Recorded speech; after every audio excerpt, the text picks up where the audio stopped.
Oi, pessoal. A gente agora, né, vai finalizar aí essa parte de história de Roma. E essa terceira e última parte da história de Roma é a fase do Império Romano, tá? A fase do Império Romano, normalmente os livros de história, eles dividem em Alto Império Romano e Baixo Império Romano, tá?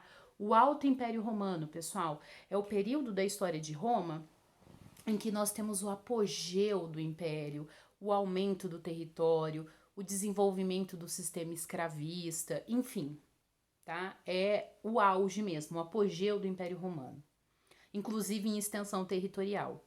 Baixo Império Romano, pessoal, é a parte de crise do império, tá? É de decadência, o sistema escravista começa a entrar em declínio, surge lá uma seita de pescadores chamado cristianismo, né? As fronteiras vão ser pressionadas pelos bárbaros, então tudo isso leva ao fim do Império Romano, tá? O que a gente vai trabalhar agora vai ser o Alto Império Romano. E lá na nossa última aula, eu falei para vocês de um triunviro, né? Um militar chamado Caio Otávio, que consegue o apoio das camadas sociais, e o Caio Otávio, ele acaba dando um golpe, acabando com a República Romana e começando aí uma nova forma de governo em Roma, que vai ser a fase do Império, tá? O Caio Otávio, gente, quando ele se declara imperador de Roma, né, ele reúne todos os poderes na mão dele, tá? E ele vai colocando características no seu governo, tá?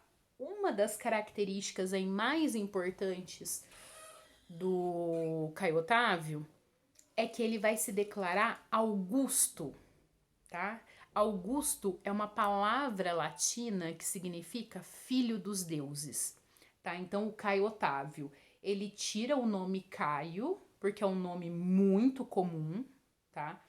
E coloca o Augusto, tá? Então ele vai se tornar o primeiro imperador de Roma com o título de Otávio Augusto, ok?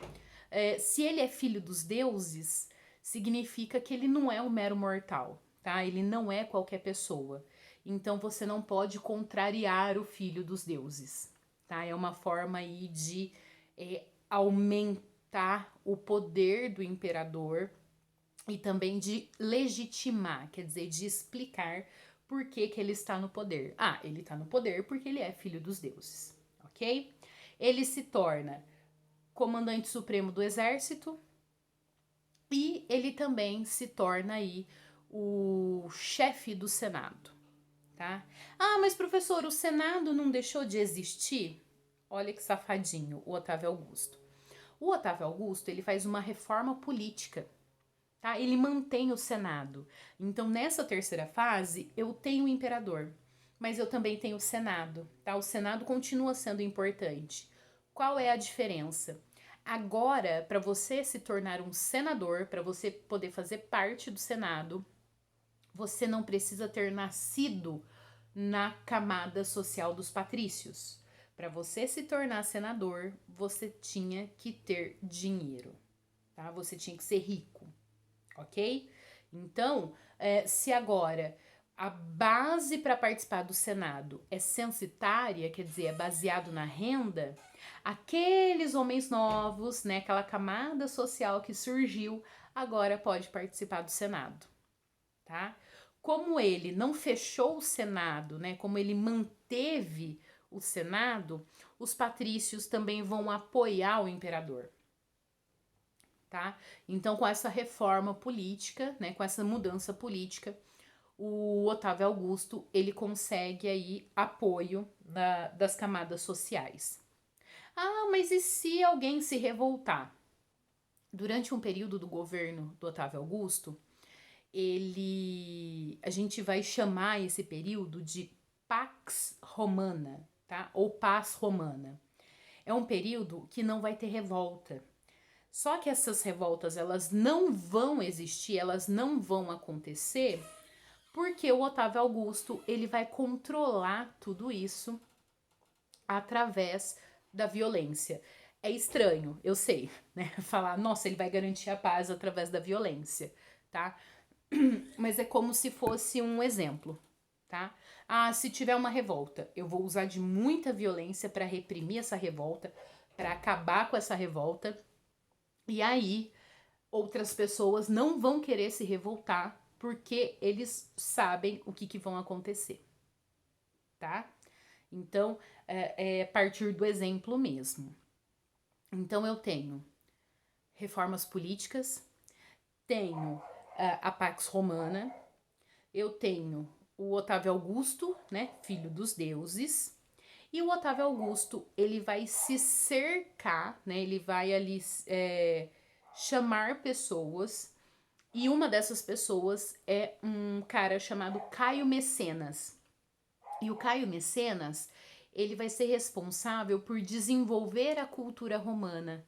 Esse período da história romana nós chamamos de século de ouro de Roma.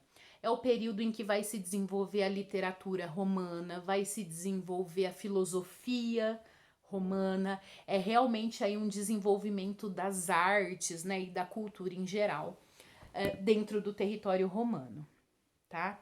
Gente, o Otávio Augusto vai ser o único imperador que a gente vai trabalhar aí todas essas características, tá bom?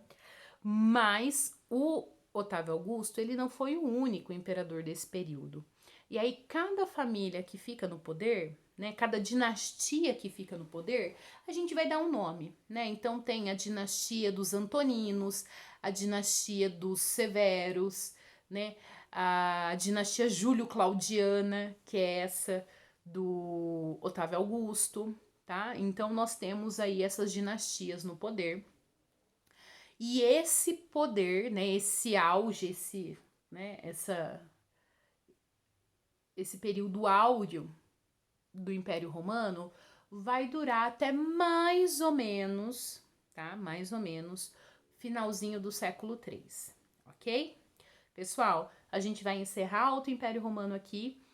E no próximo vídeo a gente vai trabalhar as características do Baixo Império e também como que o Império Romano, né, acabou. Não esquecer de fazer a leitura dos textos, realizar todas as atividades e a gente se encontra daqui a pouco, ok? Até mais!